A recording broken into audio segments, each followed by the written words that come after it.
Hello everyone, good afternoon. My name is Mickerly Eustache. I go by Mickey though.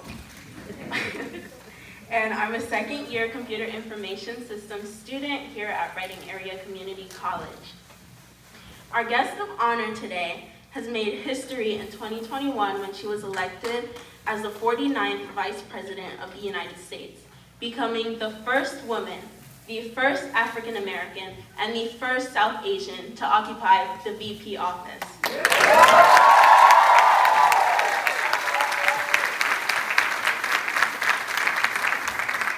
Madam Kamala Harris was elected as the first Black woman to serve as California's Attorney General. When she was elected as a U.S. Senator in 2016, she became only the second Black woman in the chamber's history. Along with President Joe Biden, Vice President Harris has worked to reduce child poverty, pass an infrastructure law to lift up communities that have been left behind, and so much more. She has led the administration's efforts in rallying broad coalitions to protect the freedom to vote, expand workers' rights to organize and collectively bargain, and stand up for women's rights. So it is my honor and privilege to... I apologize.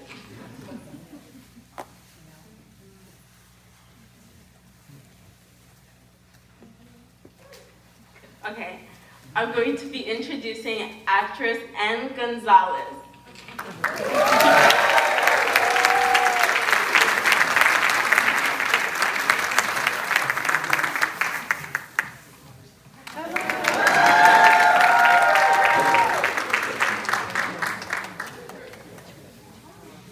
Okay, and now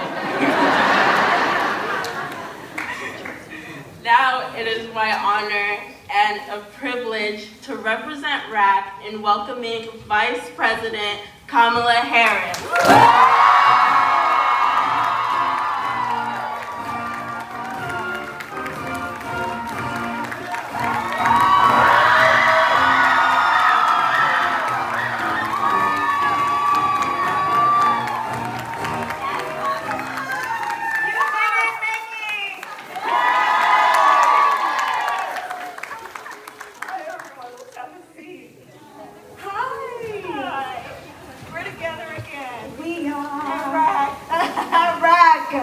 And we are so excited to be here. So excited to be here with the woman that needs no introduction, Madam Vice President. So excited. Yes, you can scream it one more time.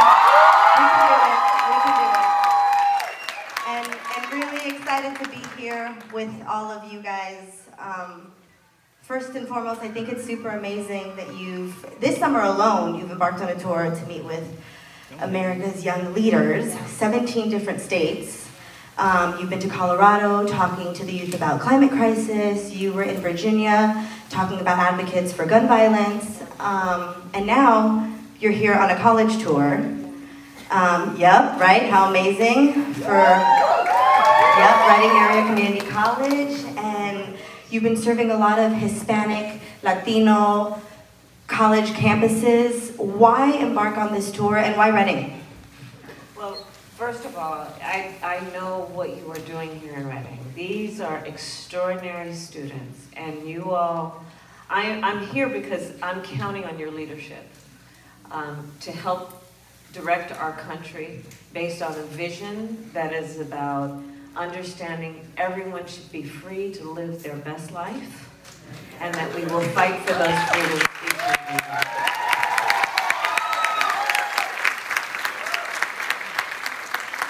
And so, yeah, I started this college tour because I'm meeting in these various visits I do so many extraordinary young leaders, and I just want to remind you, the young leaders here at RACC, we really are counting on you. And when I think about who you are, I know about your brilliance, I know your ambition, I know your aspiration, and I also know you all have so much at stake in terms of the future of our country. And what I love about the fact that you are here is you have already decided, by the very fact that you are a student here, that you are going to lead, that you are going to be a role model, that you are going to be committed to what we can do as a society to make sure everyone's voice is heard and that everyone matters. So that's why I'm here. That's why I'm here. That's beautiful, and it's really important, you know? In 2020, we had a record voter turnout. Yeah.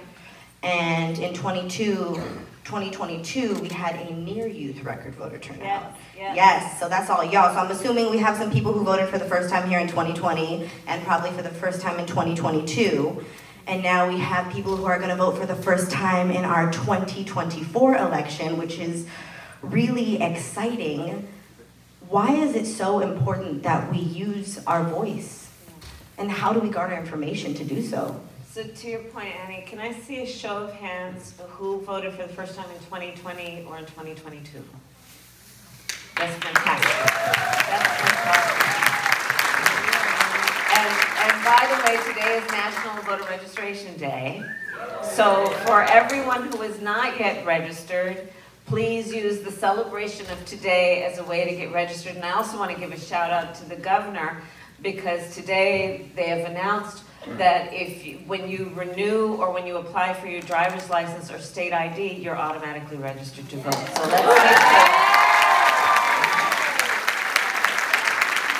that we let everybody know. And to your point, so here's the thing. First of all, when I think about what happened in 2020, it always is that people will say about younger people, they're not going to vote. Oh, your vote won't matter. But we had record turnout in 2020 of young voters, because they understood, just like these leaders understand, that of the many ways you can make a difference in our country, one of the tools that you have is voting to make a difference. So when people turned out in 2020, even though they were the doubters, I would say some of the haters, let's keep it real, record turnout, and it's because you voted that Joe Biden's President of the United States and I'm Vice President of the United States.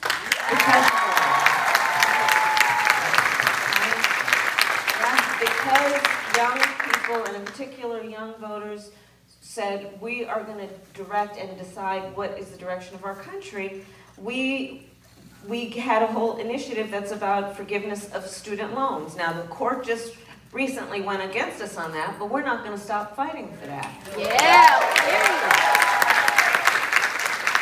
because young people said we're not leaving it to other people to decide how we're dealing with the climate crisis. You know, I've heard young leaders talk with me about a term they've coined called climate anxiety, right? Which is fear of the future and the unknown, of whether it makes sense for you to even think about having children, whether it makes sense for you to think about aspiring to buy a home, because what will this climate be? But because people voted, we have been able to put in place over $1 trillion in investment in our country around things like climate resilience and adaptation, around focusing on issues like environmental justice, and understanding that despite what these extremist so-called leaders are trying to do when they're trying to get rid of DEI, diversity, equity, and inclusion, we know that we're going to stay committed to issues like equity, because here's the thing. Yeah, we want everyone to have an equal amount, but not everyone starts out on the same base. And so if you give everyone an equal amount, but you don't start out on the same base, you're still going to end up with people being treated differently. Equity says, let's take that into account. And young voters and young leaders are then in a position, and have been, to fight against these extremists who try to say things like DEI are bad. Because they don't want to have a conversation about equity and inclusion, and have a conversation that's about saying, well, as a leader, can you pay attention to who's not in the room and then figure out a way to invite them in? Thank you. And leave the door open? I mean, in low-income areas, Latinos make up about 15% of the voting population, and we only showed up to about 10% of the polls. 1 in every 4 youth are now Latino. And there's so much of a divide there of what you're saying, like, how do we encourage our youth to come show up to the polls and get excited about it? Well, one is that we have to really remind each other and to all the young leaders here, there is no better way to lead than to do it as a peer. Meaning we can talk with young people about what they need to do, but when you are talking to your peers about how you know it makes a difference, your leadership is so powerful. And so talking with our peers and family members about the fact that when you vote, it actually determines whether the person who is holding elected office is going to fight for your freedoms and rights or not.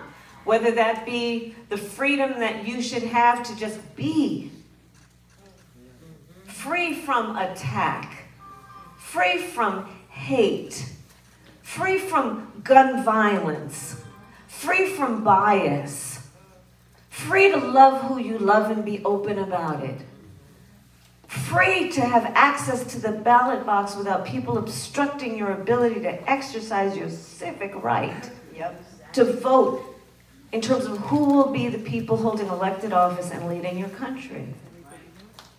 All of these things are at stake. And that's why I call it the Fight for Our Freedoms Tour, because it really is all that. Yeah. You know, we talk about fighting for democracy. Well, at the root of it all, there's so much about a democracy that is about upholding and protecting people's freedoms, right? And I think about the generation of the young leaders here. You all have only known the climate crisis your whole life. You all, in your lifetime, witnessed the highest court in our land take a constitutional right that had been recognized from the people of America, from the women of America. You all, your generation, will have mothers and grandmothers that had more rights than you will have. Your generation has had to go through, from elementary school on the first day of school, in addition to learning the name of your teacher and where the bathroom is and where your cubby is, to learn how to protect yourself from an active shooter. For the students here, please, a show of hands, how many of you at some point from elementary school on, before you got here, had an active shooter drilled at school? And I'd ask the press to take a notice of this. Because here's the thing, I think older adults don't understand what you all have been through. And what that means in terms of the fear that you have had to live with. And to some extent, the trauma that you have experienced. So when I think about our young leaders, they have been through a lot, but they also, what I love about you is that you're not waiting for other people to figure it out. You are leading on these issues. And that's it. And so I'm here just to say thank you and to encourage you to keep doing it.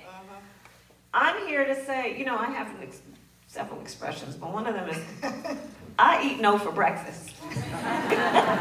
Somebody tells me, no, it can't be done.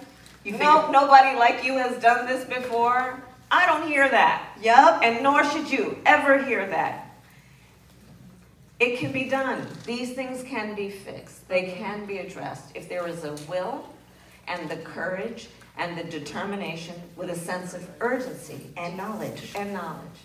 Yeah, that's right. I love that. I love that no is not in the vocabulary. I heard from someone very wise, Miss Eva Longoria, there is no such thing as no. I'm either asking the wrong person or the wrong question. So to that point of this being our democracy, right? Like this, it wasn't until I went to the White House for the first time this year that I learned it was called the People's House. Yeah. And even just that shift in language for my brain was like, oh wait, this is this is why voting is so important. Yes, I want to take it back, but now we have, our voting rights are under siege. Yeah. You know, and it can be disheartening. Can you speak to that and give us some hope on how we can figure out how to bring it back into our hands and what we can do. So, one of the things that happens when you exercise your power, especially if you are someone who has not traditionally been in power, it will scare some people. So, record turnout of young voters in 2020, that scared some people. And almost immediately thereafter, you started seeing laws being proposed or passed to, in my opinion, intentionally make it more difficult to vote. In states like Georgia, passing a law that makes it illegal to give people food and water when they're standing in line to vote. What happened to love thy neighbor? The hypocrisy abounds. Laws being passed making it more difficult for students to vote, making saying that student IDs aren't enough. So the part of the point here is that we have to understand that there are going to be, when you exercise your power, those, including just systems, that will create obstacles to your leadership. And that's when I say, again, don't hear no, and understand there's always a way to jump over or run around an obstacle.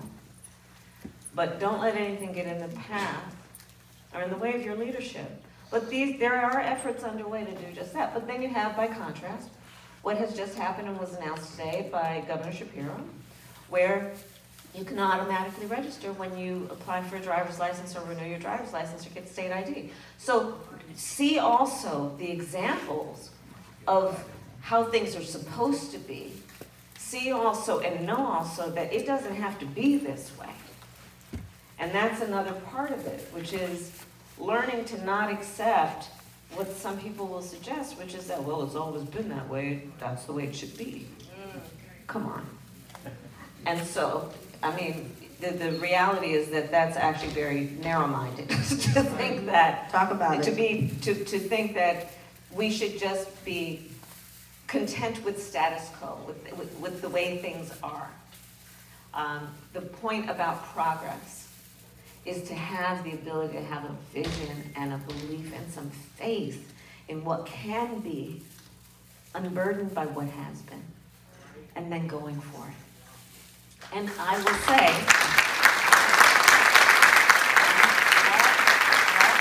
that the greatest movements in our country, you know, my parents were students when they were active in the civil rights movement back in the day.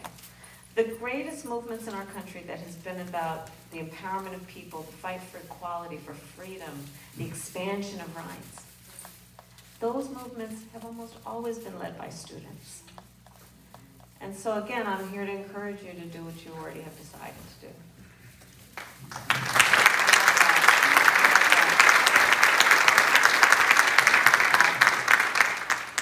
I love how you talk about the obstacle is the way.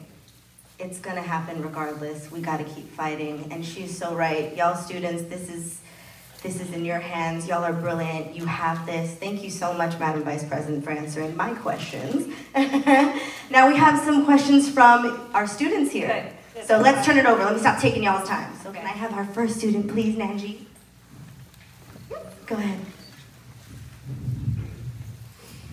Hello, everyone. My name is Nanjali Zapata.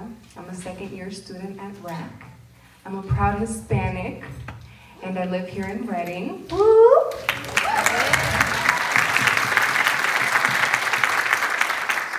My question for you, Madam Vice President, is climate change disproportionately affects low-income communities such as those in Reading. Yeah. How can the federal government ensure that environmental policies address this imbalance? So, first of all, thank you for your question and your leadership. Let's start with what you and everyone here knows. The climate crisis is a threat to us as a species and this planet that God gave us to live on. And we need to take this issue seriously and understand that the clock is not just ticking, it is banging. And on this issue, there are things we as human beings can do to reduce greenhouse gas emissions, to help communities deal with extreme climate experiences so that they are not facing peril. And when you bring up in particular communities of color, low-income communities, immigrant communities, you will not be surprised, many people here to know, that you see some of the, for example, worst air quality districts in our country are in those communities. You will not be surprised to know that those communities are the ones that are dealing with the fact that lead pipes are still delivering toxic water to the babies of those communities, which is resulting in health issues and learning and impact on learning ability. So what we have been doing as an administration, and President Biden is very, he will talk about this with everyone in our administration all the time. Ours is an administration that is always focused on equity. Are all people having the same experience, and if not, in particular what they are entitled to, such as the right to clean up water, the right to clean air, then let's address that. So environmental justice is a phrase that we use to talk about that we want to make sure that there is equality and justice for all people. Lead pipes.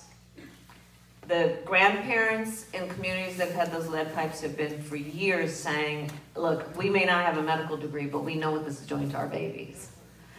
And part of the problem with the approach was that, well, lead pipes were in many communities, but if you had money, if you had high rates of home ownership, you could just take some of the equity out of your home and replace the pipes. Well, what about low-income communities? What about communities of renters? Who is going to do that? Our perspective as an administration, again guided by equity, is it's a public health issue.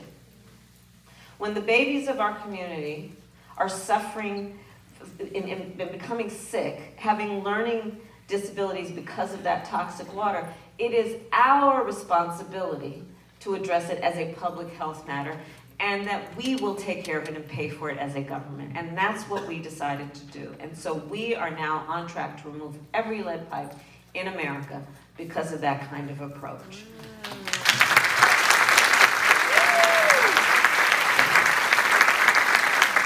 We are focusing, if for example you think about the South, there's a whole strip that is called Cancer Alley. Yeah. Where the communities have been the subject of dumping, where there's poor sewage infrastructure, right? All of these things that result in health impacts. So we have been focusing on that in terms of targeted resources for those communities. And then what we are doing in terms of adaptation and resilience. So that means, how are we putting resources into helping communities, in particular low-income communities, adapt when we have these extreme weather occurrences? Knowing that they may not necessarily, the people who live in those homes, have the equity or have high rates of home ownership to do it themselves. But again, this is in the interest of public health and well-being. So that's the approach that we are taking, and I see it making a difference. But I would urge the students who are here and haven't figured out yet what your major is, to think about how you will think about your role of leadership and career in a way that is about a growing economy that we are starting and helping with, which is a clean energy economy. Thinking about, for example, a commitment to solar panels and wind turbines and electric vehicles and smart technology. We have passed rules that basically now allow for rebates for people if they own their home to get a new HVAC system, yes, right? Because that's going to be about cleaner air. By the way, the people on the other side who did not vote for the Inflation Reduction Act, not one Republican voted for it. This should not be a partisan issue. There are many people who are trying to actually roll back the rebates that we are getting for homeowners so that they can afford to be able to fix their home up so that they'll have cleaner air. It's a shame that it's a partisan issue for some people, but we're going to keep pushing forward with equity being our focus. I believe we have another brilliant student in the audience, Jonathan. Jonathan, can you stand up? Oh, hi. Hi, Madam Vice President. Hi, I'm a John. second-year student here at RACC. My name is Jonathan Alexander Pensado. My question to you is, I'm a proud Mexican-American, and hearing the recent news that Mexico has removed federal penalties surrounding abortion has been a monumental step forward for human rights. These situations are already so complicated and should ideally only involve the primary parties and their doctor, which is something I've seen you're in agreement with. Do you feel a decision like that could happen here in the US, and what would that mean for women here in this country? That's a great question, Jonathan. That's great. So one of the things that we saw that led up to that decision in Mexico was students and people took to the streets. Activism. Activism matters. It makes a difference. You know, sometimes we talk about it as there's a phrase that is, we refer to it as the inside-outside game. Shouldn't be called a game, but that's how some people talk about it. And basically it means that sometimes leaders and people who are inside the system, it requires the activism from outside the system to push them in the right direction and give them some courage, or just give them the support they need when they want to change the system, but they're up against a system that feels immovable. So one of the things we saw about what happened in Mexico was there was a great deal of activism, and the people took to the streets. There was a whole, and we've actually seen it in Central and Latin America, a whole movement in that direction on this issue of access to abortion. So on that subject, I think it's very important to agree. I think most people do. One does not have to abandon their faith or deeply held beliefs to agree the government should not be telling her what to do with her body.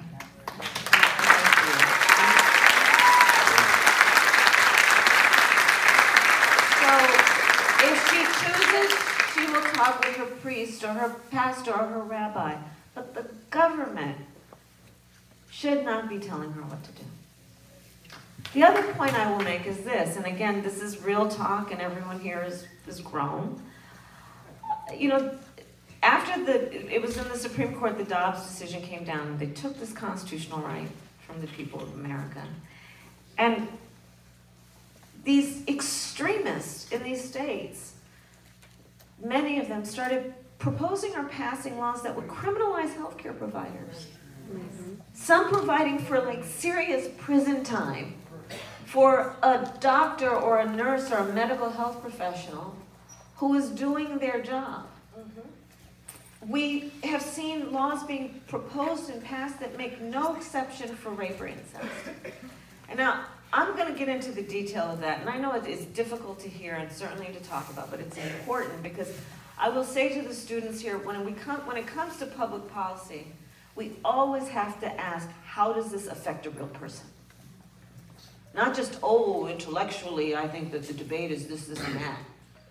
On this issue, where laws are being passed that make no exception for rape or incest.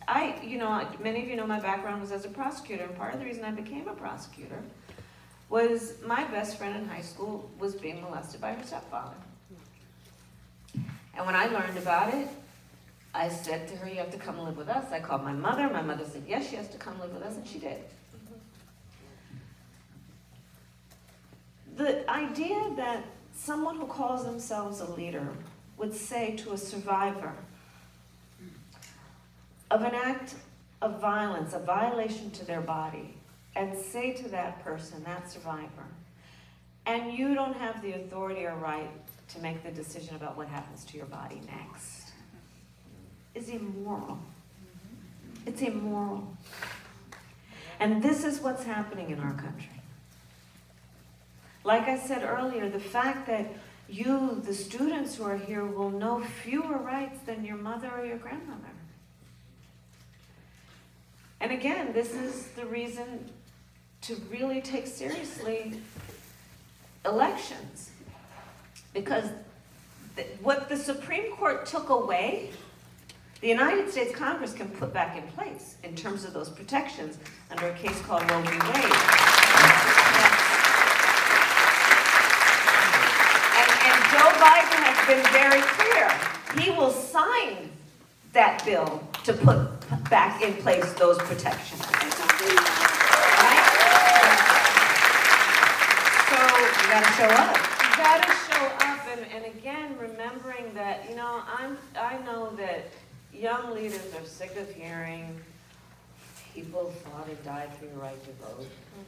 I know sometimes I can get like, you know, I know the history. But they did fight and die for your right to vote, one. Two, your vote really does make a difference in real things that are happening in real time, in your real lives. And this is one of the front and center issues in this election cycle. Yeah. So I'm glad you raised this issue, Jonathan. Thank you. And just to add to that and remind to y'all as well, I know the faith of our nation and the restoration rests in the hands of the youth. You guys are in school. There are a lot of people in your circumference that do not have access to a college education, that need the information that you have just to share it. I myself didn't go to college, and I think that's why it's so important that I'm right here next to you asking these questions, because then we have more reach that way. So That's right. just, you know, vote, and also talk to your friends and family about it. Get them registered to vote as well, so we can further our nation in the right direction. Well, and I can't be here without mentioning a website. Go ahead. Vote.gov. Just go to that website. You can see if you're registered. Ask your family members to go on, see if they're registered, and then they can register in most states. And it's really simple and quick. Vote.gov. So I'd ask you guys to share that information with your circle of friends and family and your circle of influence, which I know is big. Yay. I believe we have one more question from the audience. Can I have you? There they are. Hi, my name is Jamie Zarawara. I'm also a second-year student here at RACC and a proud Colombian American. My question to you is, does the Biden administration have plans to increase gun safety laws while still protecting the Second Amendment right? Thank you. Yes, absolutely. And again, this is one of the issues. So we saw the show of hands, and to those who are here who did not have to have those active shooter drills, it's a big deal. It's a very big deal. I have talked to students, in particular middle school students in that age range, who, when we were talking about this, have said to me, for example, yeah, I don't like to go to 5th period. And I said, why, sweetheart? Because in 5th period, there's no closet to hide. The children of our country are sitting in classrooms where their brain should be focused on all the wonders of the world. And there's some piece of their attention that is about whether there might be a shooter busting through the door. That's the first point. Second point, I'm sure you know and everyone here knows, do you know that gun violence is now the #1 cause of death of children in America? Not a health disease, not that that would be any better, but gun violence is the #1 cause of death for children in America. 1 in 5 Americans has a family member that was killed by gun violence. And to the point of the brilliant way you asked this question, it's a false choice to suggest you're either in favor of the Second Amendment or you want to take everyone's guns. I'm in favor of the Second Amendment, and I also believe we need an assault weapons ban. We need background checks. We need red flag laws. That's just reasonable. It's just reasonable. You just might want to know before someone can buy a lethal weapon if they've been found by a court to be a danger to themselves or others. You might just want to know. It's reasonable. But there are, you know, again, these extremists, and some of them are just basically feckless, who don't have the courage to stand up and say, I know the difference, and I believe we should have reasonable gun safety laws. And so again, elections matter. Elections matter because there was a time when we did have an assault weapons ban in America. It expired, but just know in terms of when I say to you, it doesn't have to be this way, please always keep that in mind. It doesn't have to be this way. You have a right to have your best life. You have a right to that.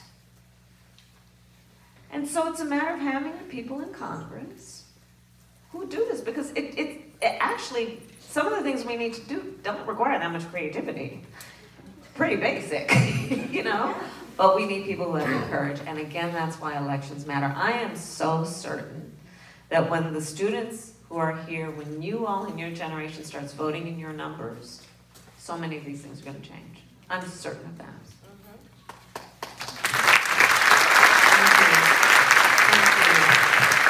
Yes, elections matter. Elections matter, your vote matters. The only wrong way to vote is to not vote. Activism can start with talking to your neighbor about voting. It does not have to be trying to solve climate crisis or gun violence right now. You start small and it makes a ripple effect. That's right. Thank you so much, Madam Vice President Kamala Harris. We have so much that we tackled today, and I know some of it can feel daunting, but to me, I'm inspired because it means we have something to work for and work towards.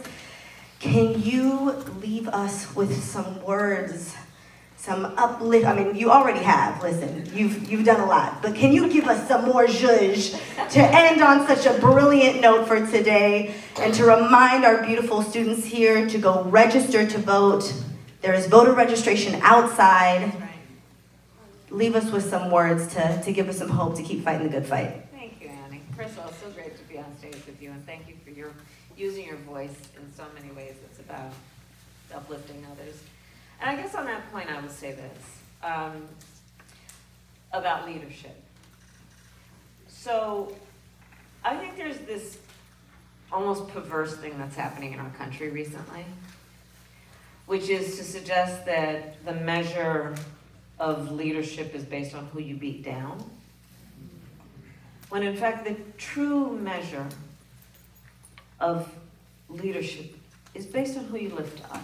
Yes. And that's important to remember. It is important to remember that it is a sign of strength, not weakness, to have some level of curiosity, concern, and care for the suffering of other people. That's a sign of strength. And so let's renew always our commitment to what we want for ourselves, each other, and our country and our world. And again, that's why I have so much optimism when I think about the future, because I know that these young leaders, they get it. And they're not falling for that stuff. And so I'll say that. I'll say also, for so many of you, and I have a sense of who this student body is, I'm going to just give you a little piece of advice. In your life and in your career, you're going to often walk in a room where you're the only one like you. The only one who looks like you, or the only one who has had your life experience. And what I want for you is that when you walk in those rooms, you walk in those rooms chin up, shoulders back, knowing that we are all in that room with you, and that your voice is the voice of all the people you carry into that room, and you make sure your voice is heard. It is so important because, again, the challenge that we have at this moment is that there are active attempts to suppress people's votes, to make people feel small, to make people feel alone. And one of the best ways that we can grow and be strong as a country is to remember the vast majority of us have so much more in common than what separates us. Our diversity is our strength, our unity is our power. And so let's continue to work together as a community of people that do care about each other and love our country and are prepared to fight for all that is good and to fight for our freedoms.